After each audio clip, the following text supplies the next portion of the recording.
If we do not want to die together in war, we must learn to live together in peace. The United Nations peacekeeping began in 1948 when the UN Security Council authorized the deployment of UN military observers to the Middle East. The mission's role was to monitor the armistice agreement between Israel and its Arab neighbors, an operation later known as the United Nations Truce Supervision Organization. Since their first operation in 1948, 69 peacekeeping operations have been deployed by the UN, 56 of them since 1988. The UN peacekeeping is now what it started out as. UN peacekeeping was born during the time of the Cold War, frequently paralyzed the Security Council.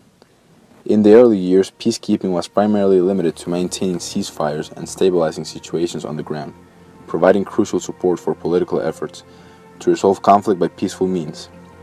Basically, missions involving monitoring and reporting.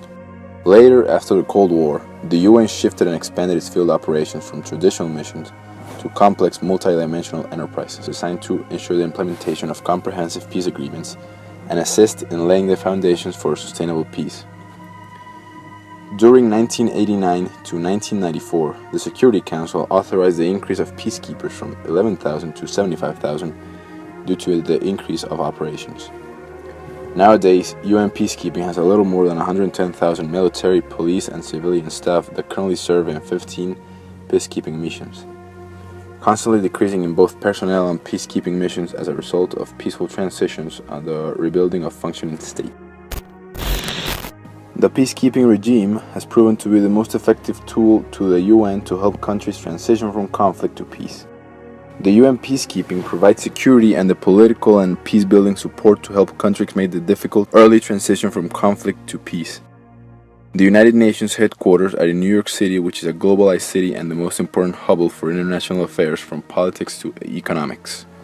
The UN peacekeeping forces must consider the three basic principles. Consent of the parties.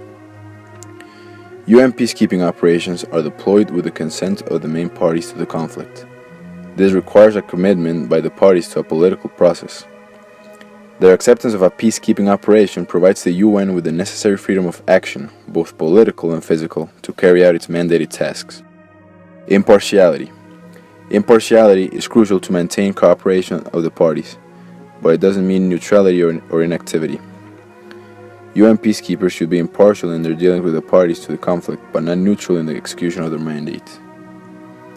Non-use of force except in self-defense and defense of the mandate. UN peacekeeping operations are not an enforcement tool. However, they may use force at the tactical level, with the authorization of the Security Council, if acting in self-defense and defense of the mandate. Former Secretary General Ban Ki-moon established a 17-member high-level independent panel on UN peace operations to make a comprehensive assessment of the state of UN peace operations today and the emerging needs for the future. Furthermore, the UN Peacekeeping Department depends on the General Assembly in terms of its financing. But more importantly, the Security Council determines the deployment of a new UN peacekeeping operation. I should like to help everyone if possible. Jew, Gentile, black man, white. We all want to help one another. Human beings are like that. We want to live by each other's happiness, not by each other's misery. We don't want to hate and despise one another. In this world there's room for everyone, and the good earth is rich and can provide for everyone. The way of life could be free and beautiful, but we have lost the way. Greed has poisoned men's souls, has barricaded the world with hate, has goose-stepped us into misery and bloodshed. We have developed speed, but we have shut ourselves in. Machinery that gives abundance has left us in want. Our knowledge has made us cynical, our cleverness hard and unkind. We think too much and feel too little. More than machinery, we need humanity. More than cleverness, we need kindness and gentleness. Without these qualities, life will be violent, and all will be lost. The approved budget for UN peacekeeping operations for the fiscal year from the 1st of July 2017 to 30th June 2018 $6.8 billion. This amount finances 13 of the 15 United Nations peacekeeping missions. The remaining missions are financed through the UN regular budget. The top 10 providers of assessed contribution to the United Nations peacekeeping operations for 2017 are the United States, China, Japan, Germany, France, United Kingdom, the Russian Federation, Italy, Canada, and Spain. The UN peacekeeping is divided into two main branches. The Under-Secretary General for Peacekeeping Operations, which has the military advisor, the Assistant Secretary General for Operations, and the United Nations Police Advisor. And the second one is the Under-Secretary General for Field Support. That one has the Assistant Secretary General for Field Support, and as a third off-branch, the Assistant Secretary General for Rule of Law.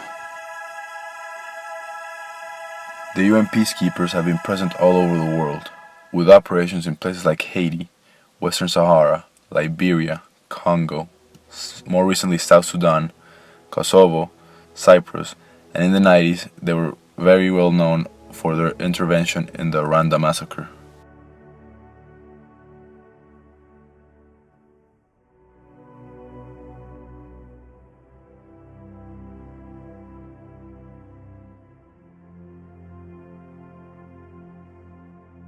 Colombia's participation within the peacekeeping is considered modest, as shown throughout history, with limited intervention since the 1950s, sending troops for military observation to the Suez Canal and the Sinai Peninsula for the following years, where it still has around 350 troops present.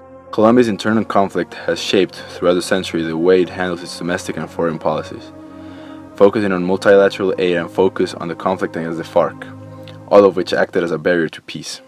More recently, the main involvement with peacekeeping has been joint collaborations around the government-FARC peace negotiations, mostly with logistics and modernizing of the defense force in order to attain UN peacekeeping standards for further participation. Since it is believed that if the proper integration is achieved, multilateral participation will be easier